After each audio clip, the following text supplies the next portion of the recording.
kayak rods. I'm gonna start getting ready to start fishing. A few of them. I just bought a new one. It's a little cheaper one. A little Lews. The speed stick, American Hero. It's a little cheap. It's about $70-something for the whole thing. I got it tackle the wreck. It's a pretty awesome store around here. But the reel has pretty good action to it. It's a 400 series. I'm going to put a little heavier braid on than it recommends, but it's going to be a thinner diameter, so we're going to do that next. So we're going to reel this up. I'm going to put some 20-pound braid on here. Alright, so here's the braid I'm going to be putting on. It's ordered off of Amazon.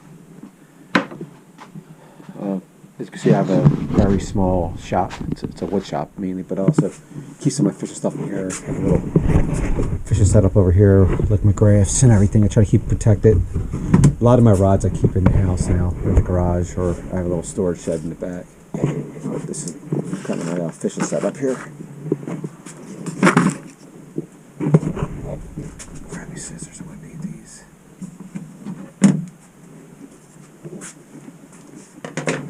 Pliers just in case, since it's braid. And I'll use that later.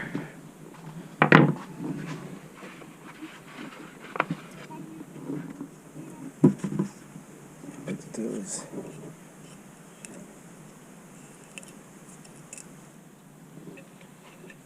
spool on, going counterclockwise. Oop.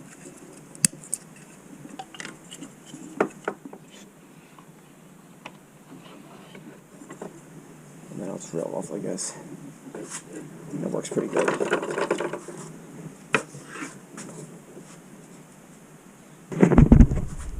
So I come through this first eye here. You can see this.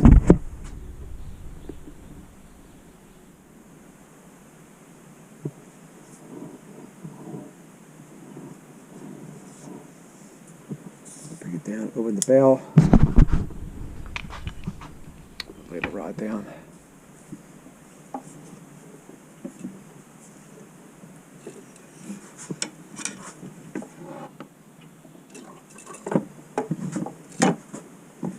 Also, I'm going to put a lot on. This is going to be for the kayak, and maybe some very light pier fishing off the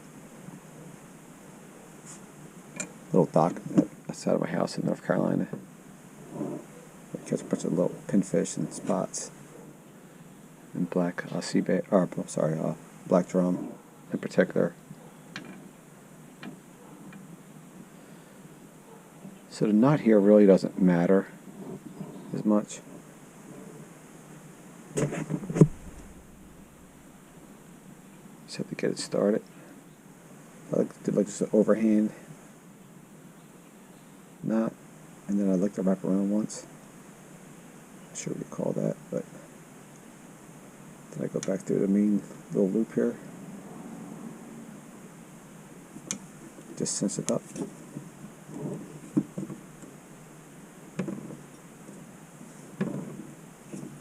Make sure this is pretty tight.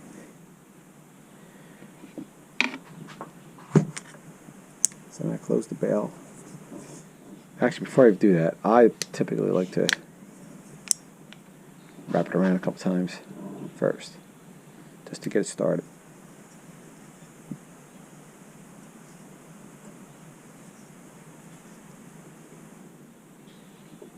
And I close the bail. And I like to use a little piece of paper towel here, tiny little piece. Protect my fingers. You can wet it too. And I'll cut this tag end off here because it's on there.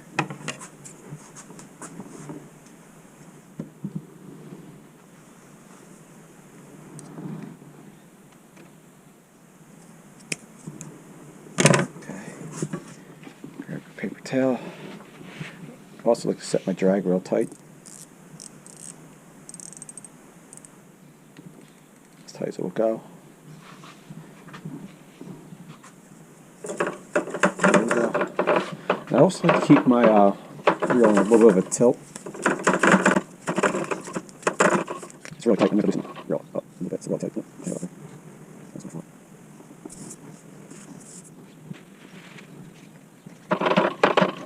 You want to make sure that it's crisscrossing too. Do so it goes on even. See that?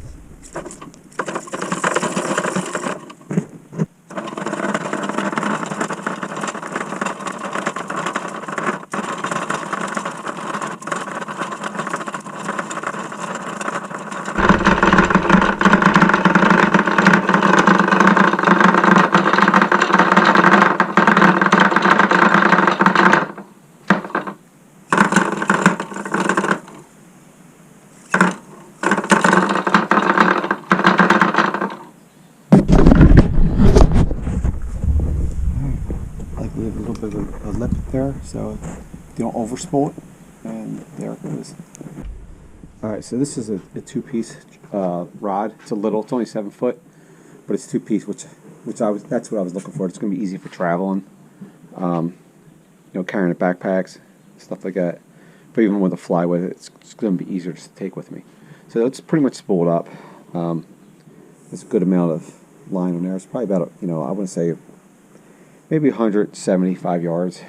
It's hard to really tell. This is a 500-yard spool, so there's a lot. All right, so let's cut this.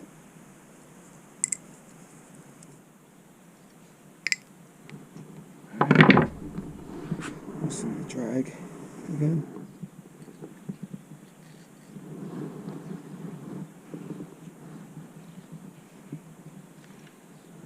Let's loosen a little more. So feed it to the rest of the eyes here and the guides.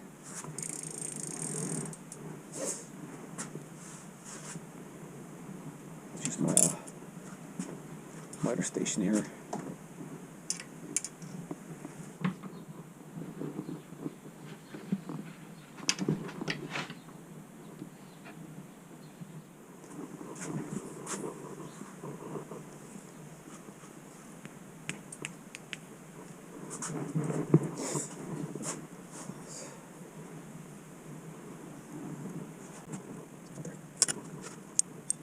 It's real loose right now. It's fine. I look like I feed the guides.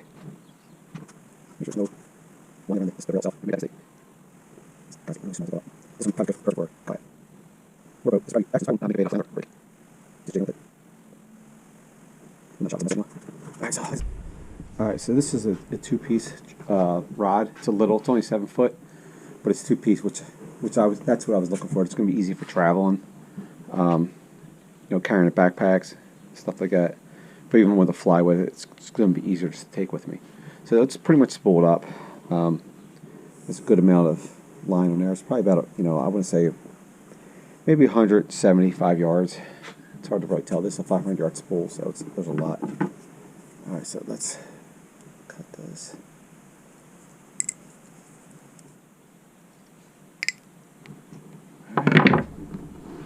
Loosen the drag again.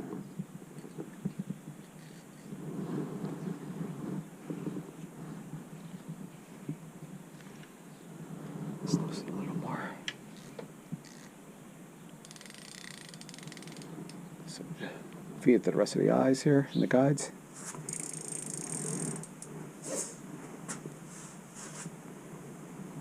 Use my miter station here.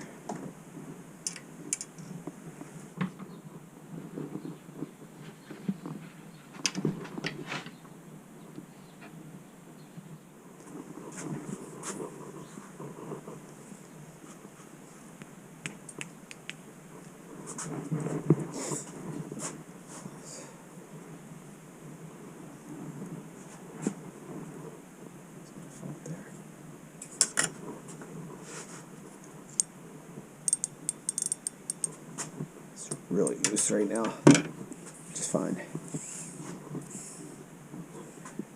And what I'd like to do, I'd like to feed it through the guides. There's no one around this itself. That's it. That's really small. This one's probably good for kayak. What about this? Actually, not make a bait off break. Just jiggle it. I'm not chopping this anymore. Alright, so I have these little quick connects I hook up all of my my gear with.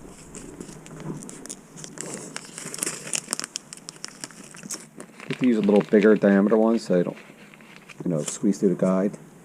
These guys are small, I don't have to worry about that. But and really all I'm going to do with this is do a clinch knot.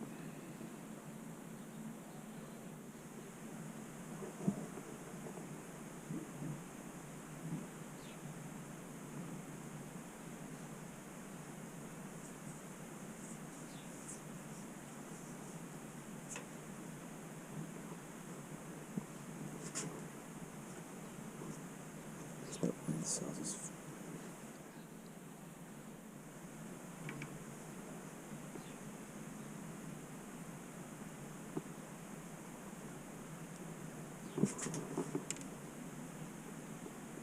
it's always a lot easier doing these not on camera.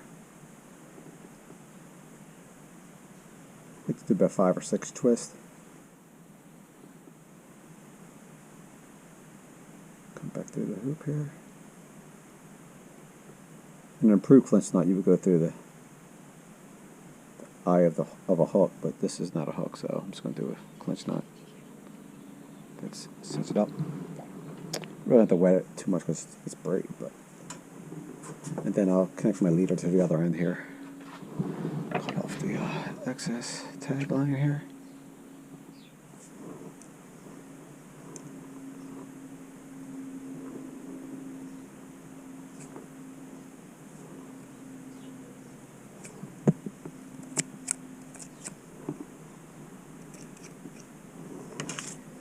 Alright, so now you're ready to throw your leader on. It's good to go. So let's take the drag back up a little bit. So feel the action a little bit. Oh yeah, it feels good. And your quick connect won't go to the top guide. The eye here is so small, and it's a bigger quick connect. So this is ready to go.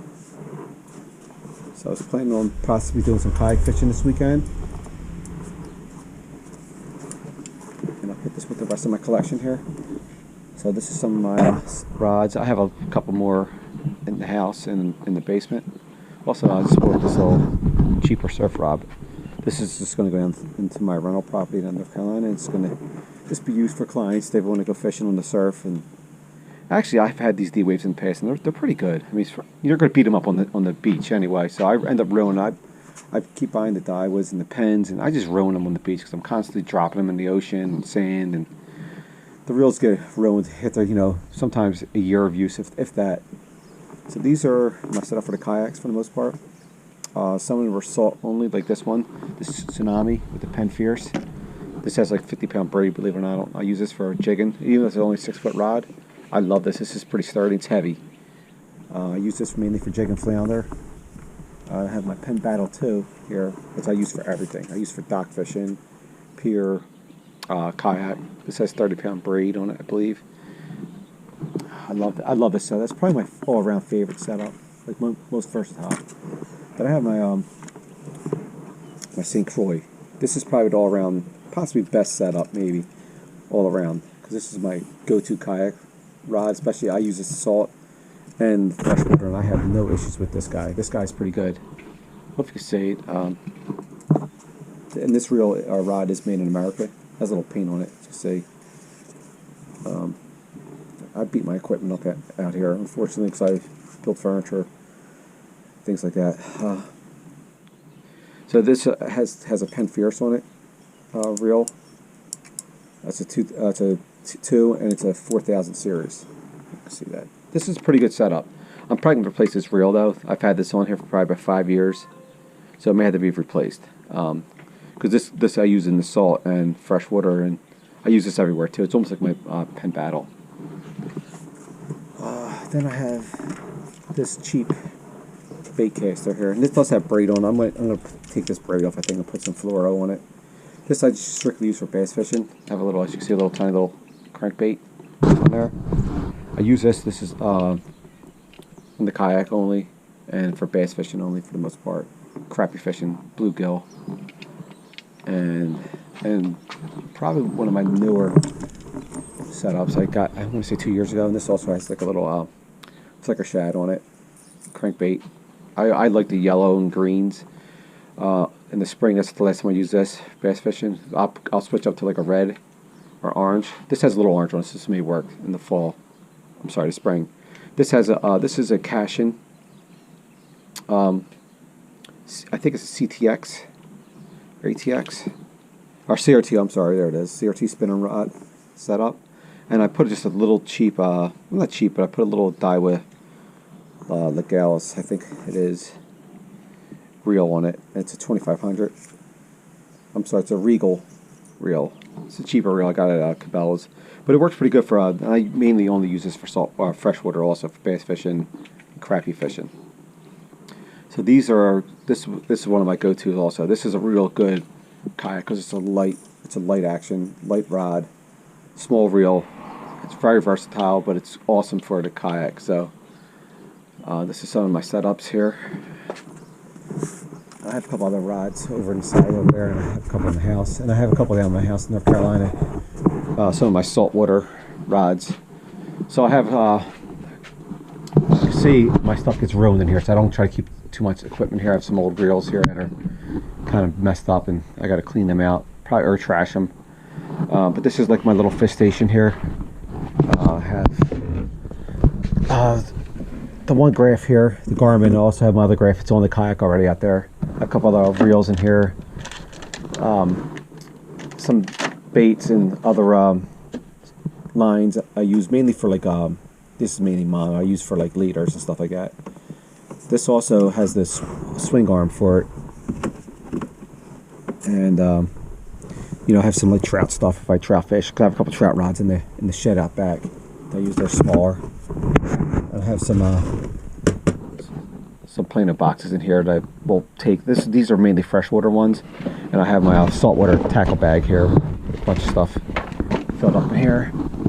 I have my Boondocks bed extender for my pickup truck for the kayaks, and I have the paddle for the one Hobie here, and I have just a regular drive, the Hobie drive, the standard drive for the compass. I'm sorry, the passport. A little bucket here for live shrimp when I go down to Florida or North Carolina. I have my seat for my compass here. You can see all the dust coming off it. Even though I have air filtration here, it's still tough to keep this dust out here. You can see it flowing around. And this is some of my mainly bass rigs I use. I also have some other fish stuff up there. This is like mainly a working shop. You can see a lot of tools and junk and wood everywhere. I use a lot of hardwoods and things like that, but whatever. I'm kind of ready to go. I'm ready to start fishing, and man, I hope I can get out this weekend. That's my goal, and hope you like this setup with the reel. If you have any questions, how to set, spool your spinning reels, put it in the comments. It's pretty simple. You saw I just did that about 5 minutes, and it's not rocket science. And there's, like I said, there's my setups for this upcoming spring for the kayak mainly. I have a couple other rods, like I said, in the shed, but they were like more trap rods and cheaper, junkier rods. Not that any of my stuff's expensive. I try to keep everything on a budget since I break my gear a lot and I use it a lot when I do use it.